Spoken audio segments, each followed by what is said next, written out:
Alright, so solve the system graphically. So we're going to do that by hand. So we want to sketch a graph of both of these.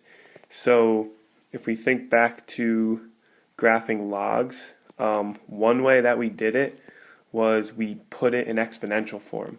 So we isolated the log expression, so it's already isolated. Alright, and then put in exponential form. So the base would be e because it's a natural log.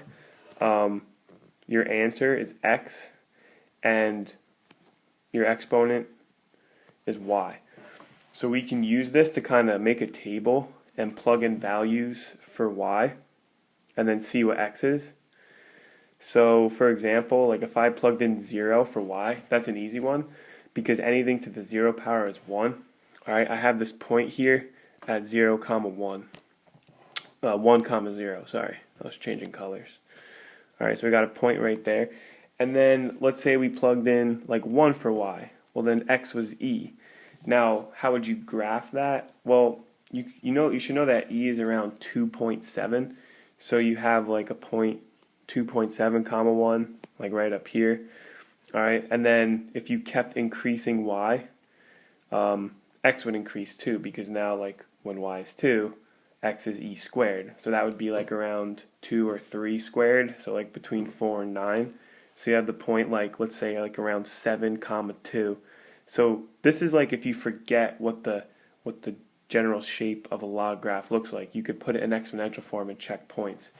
Even if you tried something like, like -2 for y, x would be e to the negative second, which is the same thing as 1 over e squared. And since e is around 2.7, this number here would be pretty close to 0. So we could see like as x gets, as y gets closer to negative infinity, x is going to get closer to 0. Alright, so the only like nice point we really have on our graph is right here at 1, 0.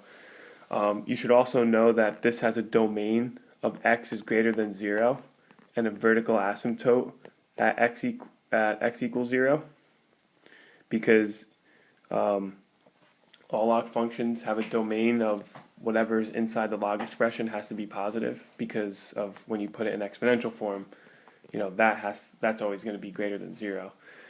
Alright, so that's for the natural log of x. So you can sketch it, have the general idea of what it looks like, and use that point. Now if you sketch the other graph, x plus y equals 1, you could do that by putting it in point slope form or slope intercept form. So you have y equals negative x plus 1. So you got a y-intercept of 1 right here. And then if you plug in 0 for y, you would get x is 1 as well. So you can see that these two graphs intersect at this point 1, 0, and just by knowing what the general shape of these graphs are, you can tell that they're never going to intersect again. So your answer, by sketching this graphically, would be 1, 0. So if you plug 1, 0 into either equation, it would satisfy both of them.